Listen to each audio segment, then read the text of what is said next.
Hello and welcome to a new video. In this video I'm going to do a deep dive into the Shaman class and I will show you everything new about the Thunder Cracking Spirit Whisperers on the upcoming Classic Plus server Project Epoch. To answer the question, should you play a Shaman on Epoch? What is new about the Shaman on Project Epoch? The first interesting change concerns totems. On Project Epoch, they adjusted the totem bar to be directly located over the action bar. This allows you to select one of your elemental totems to place direct, and you can even keybind this. For furthermore totem support, you have access to the spell Call of the Elements at level 30, which places all of your 4 current selected totems on a 3-second cast. While you are casting, you can move. At level 40, you will learn Call of the Ancestors, and at level 50, you will learn Call of the Spirits, which both give you access to 2 other sets of totems to place. Another change to totems is the adjustment to raid-wide buffs. Most of your totems are raid-wide now, so you will affect everyone in your raid with it. This means totem twisting is not necessary anymore when you get more shamans in your raid, because you can cover up all necessary totem buffs in your raid setup. Bloodlust or Heroism are also both raid-wide now, so it's not necessary to stack 1 shaman per group anymore for this powerful effect. By the way, on Project Epoch you can play Shaman on Alliance side because this class got opened up for dwarves, so you have to choose if you want to play as a Horde or Alliance as a Shaman on Project Epoch. A complete new spell is Molten Blast. This spell is opening up your cast arsenal to fire spells, so if you face an enemy with nature resistance, you now get a spell to press against it. You can also cast a spell now when your nature spell school got kicked. Flame Tongue weapon also got changed to do fire damage, and also it's increasing your spell damage by a flat amount now. This is not only helping elemental and resto shamans as a weapon buff, it also opens up the spell weaving playstyle with gear focused on spell power and using Flame Tongue on your offhand. More on this later on in the talent section. Storm Sprite got adjusted to increase nature damage taken on the mobs to 5% instead of 20%, but now it won't get removed by other sources for only 2 spell debuffs. Instead, it's a flat debuff on the target now. Sentry Totem now gives you and your party self-detection on top of its previous effect. Healing Stream Totem got updated to heal more effective by prioritizing more insured players in your groups and raids. Soothe Elemental is a complete new spell which reduces the detection range of elementals, same as the priest ability for humanoids. Wind Fury weapon got adjusted, so it now has a 36% chance to trigger with each hit instead of only 20% as it was in TBC. But for this, the attack power boost for your Wind Fury attack got a bit reduced. This also allows you to play 2-hand weapons as a supported playstyle for enhancement.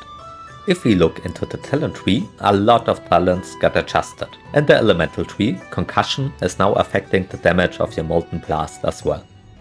Earth's Grasp is now not only buffing your Stone Claw and Earthbind totem, it now gives a chance for your Earth totems overall to avoid spell pushback while casting. Call of Flame now also gives crit chance to your Molten Blast. Fire and Lightning Mastery get adjusted from 6th row to 3rd row and is reducing the casting time of your Molten Blast, Lightning Bolt and Chain Lightning now. Rolling Thunder is a new custom talent which is giving you active Lightning Shield more charges when you crit with Lightning Bolt or Chain Lightning up to 9 charges.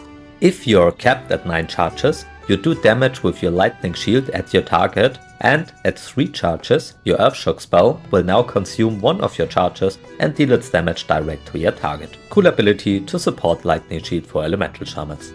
Call of Thunder got adjusted to 3rd row from 6th row. Elemental Overload is now affecting your Molten Blast as well. And that's it for the elemental tree. If we look into the enhancement tree, Ancestral Knowledge is now affecting your intellect instead of your mana. Flurry got a bit nerfed on Project Epoch and its attack speed increase got reduced by 5% per rank. Improved Weapon Totems now affect your spell damage granted by Flame Tongue Totem to all party members. Spirit weapons got adjusted to reduce threat by melee attack only when you are not wielding a shield. This should help out tanking a bit in the early levels. Weapon Mastery got a bit nerfed by half. Weapon Specialization increases your chance to hit with all weapons now instead of only when you dual wield to support 2-hand playstyle for enhancement. Primal Wielding got adjusted, so your Lightning Bolt and Molten Blast no longer resets your melee swing timer, but it does 50% less damage when you cast it after a melee attack. This is a really interesting talent because it allows you to play spell weaving playstyle with a lot more room for mistake, which means you can cast your offensive spells on procs in between your auto attacks to boost your damage. It's probably more viable on two-hand playstyle with a slow weapon than with dual wielding, but both is probably good on Epoch. Let me know in the comments down below how you would play spell weaving on Project Epoch. Unleashed Rage got adjusted to buff up the attack power of all raid members by a flat amount instead of only party members by a percentage. Shamanistic Rage now causes your melee attacks to regenerate mana based on your weapon speed and attack power. Alright, we will start with the Elemental PvE build. You want to go 5 points into Concussion to increase the damage of your hitting spells, 3 points into Call of Flame to increase the critical chance of your Molten Blast and the damage of your fire totems. You can either go 2 points into Earth's Grasp if you want to reduce the spell pushback, or you can go 2 points into Convection to decrease the mana cost of your spells. 5 points into Fire and Lightning Mastery to reduce the casting times of your hard hitting spells.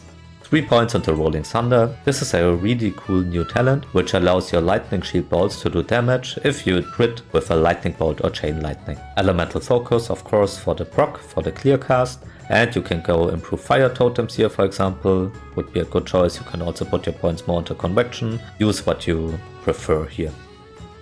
Elemental Fury of course, that's your bread and butter. You also want Storm Reach for more range. And you can go Unrelenting Storm here to fill up, to allow your mana to still regenerate while casting. Call of Thunder to increase your crit. Then Elemental Mastery, of course you want this. Elemental Precision, great spell to increase your hit and reduce the threat of your spells. Now you can either go Unrelenting Storm or Convection, choose what you prefer. 5 points into Elemental Overload for the great effect and Totem of Wrath. Your last points I would put into Restoration, 5 points into Tidal Focus to reduce the mana cost of your healing spells, 5 points into Totemic Focus to reduce the mana of your totems.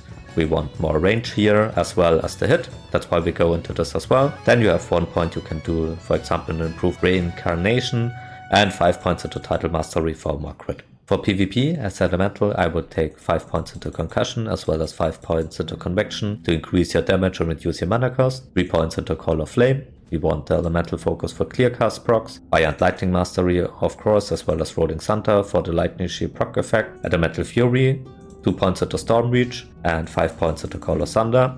Then we want to take Elemental Mastery and Elemental Shields of course for a defensive stat. You have 1 more point, I will put it in Unrelenting Storm here. Then Elemental Overload, and we don't want this totem here for PvP. Instead we go into the Restoration tree, 5 points into Tidal Focus, 5 points into Totemic Focus. Then we want more radius for the totems. Ancestral Healing is a cool talent and we can take Nature's Guidance here to fill up. 5 points into Tidal Mastery for more crit, and Nature Swiftness to combine this with Elemental Mastery for a big crit. For Enhancement, you want to take 5 points into Ancestral Knowledge, 5 points into Thundering Strikes for more crit, 1 point into Shamanistic Focus to get your focus state to reduce the mana cost of your shocks, 2 points into Enhancing Totems, then you can go 2 points into Improved Ghost Wolf to get your instant Ghost Wolf casts off, 5 points into Flurry to increase your attack speed, 1 point into Spirit Weapons of course to reduce the threat you generate, 3 points into Elemental Weapons to increase the damage of your weapon buffs, Improved Weapon Totems of course because everyone wants that from you in a raid, 3 points into Mental Quickness, this decreases the mana cost of your instant cast spells by 6%, and it decreases the spell damage and healing equal to 30% of your attack power. Really strong talent. 5 points into Weapon Mastery, Storm Strike of course you want this, the adjusted one which will buff everyone's nature damage now. Primal Wielding, this allows spell weaving as well if you want to. 3 points into Weapon Spec to increase your hit, 5 points into Unleashed Rage to buff the attack power of your raid members, and Shamanistic Rage.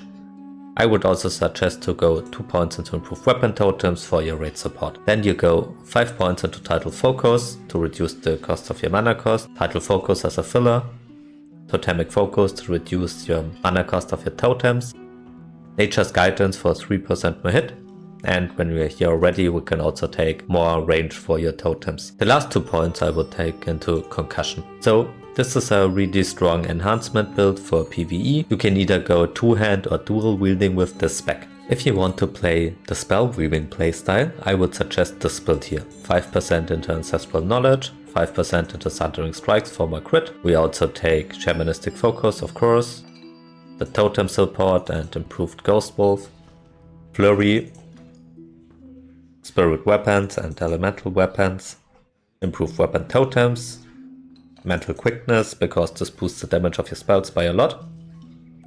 Then we fill up with Weapon Mastery here, Primal Wielding and Weapon Spec as well as Storm Strike, Unleashed Rage and Shamanistic Rage. Now we want to go into the Elemental tree. 5 points into Concussion, 3 points into Call of Flames, 2 points into Convection. You can adjust this if you want to, put your points where you prefer it more. This increases the crit of your Molten Blast and damage of your fire totems, while this is reducing your mana cost. 5 points into Fire and Lightning Mastery for your spell weaving in between. 3 points into Elemental Devastation, because this is a good proc for spell weaving playstyle. If you get a proc, you use this up. And then you can put 1 point into Elemental Focus for the proc as well. And the last point can go wherever, for example Weapon Mastery. So this is a really good build for spell weaving if you want to play this more spell damage focused playstyle. If you want to play as a Restoration Healing Shaman, there aren't really many changes on Project Epoch for this class, but a good spec would look like this. 5 points into Improved Healing Wave, 5 points into Title Focus, reduce the mana cost of your heals, 5 points into Totemic Focus, this reduces the mana cost of your totems, 3 points into Ancestral Healing to give your target armor, Totemic Mastery as well as Healing Focus, 3 points into Healing Grace is always good, Restorative Totems increase the effect of a Healing Stream totem which are rate wide now, really good. Then you obviously want Mana Tide Totem for the mana support, Title Mastery for more crit, Nature Swiftness for your instant heals and Purification to increase the effects of your heals. Then you can go 3 points into Nature's Blessing to increase your spell damage and healing equal to your intellect. Earth Shield as a really great healing spell, and Improved Chain Heal, this is your bread and butter spell as a Restoration Shaman.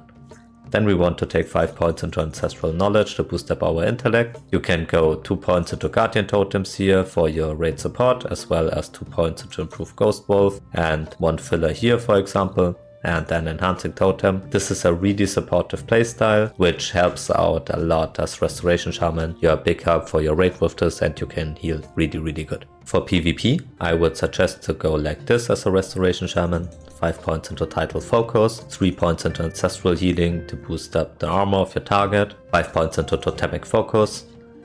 Totemic Mastery is really good, you want 5 points into Healing Focus, 5 points into Restorative Totems, Nature Swiftness of course, as well as Title Mastery for more crit, 3 points into Focused Mind, this helps out against silence and kicks, you are hard casting in PvP so this is a really helpful talent, 5 points into Purification for more effectiveness on your heal, Mana Tide is really good as well as Nature Blessing and Earth Shield, then you take 5 points into Nature's Guardian, whenever you take damage below 30% health, you have a 50% chance to heal 10% of your health, so this is really helpful in PvP. The other points can go into Healing Grace here to reduce the chance your spells will be dispelled, and for example you can take Nature Guidance as 1 more point here if you want to. The other points go into Enhancement, into Shield Specialization, simply to increase your block rate and the amount your shield blocks, 2 points into Improved Ghost Wolf for mobility, and Guardian Totems to reduce the cooldown of your grounding totem. So this would be a really effective PvP restoration talent build.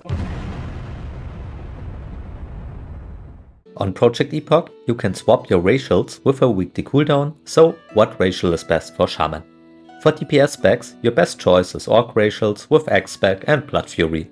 Hardiness is also helping in PvP. Dwarves are also a great choice for its X spec, Fist Weapon spec, Mace spec and Stone Form to remove debuff from yourself. Troll could be a good choice for its haste buff for all specs, but only if you're not playing Spellweave, because for this playstyle it's counterproductive with your attack speed boost, because it can interfere with your spell weaving in between. For PvP, Torrent is always a good choice for more HP and your War Stump for additional crowd control. So, should you play a Shaman on Project Epoch? The Shaman is a great class to play on Project Epoch with insane utility and different playstyles you can choose. You could play as an Elemental Shaman in PvE and raids to support your other casters, play as an Enhancement, either with a big two-hand weapon for big Wind Fury procs, or dual wield, and you can choose to either go the classic Enhancement route with focus on attack damage and attack power, or playing Spell Weaving with a focus on spell power. Elemental Shaman is always fun to play in PvP with its high burst, and Resto Shaman is a great healer. With your insane raid support, with your totems and Wind Fury buff, you will always find a raid spot, and your DPS will be also really good on Project Epoch. Let me know what spec of Shaman you will play on Project Epoch on release. At the end, I want to thank all of my members on my channel who are willing to support me with their hard-earned real-life money. Special thanks goes to Tristan Krasinski for being a high tier supporter. I also recently made a video about add-ons, so if you want to know how to set up your add-ons, just click on this info card here. Thank you all so much for watching, and if you found this useful, consider to like and subscribe for more World of Warcraft Project Epoch content.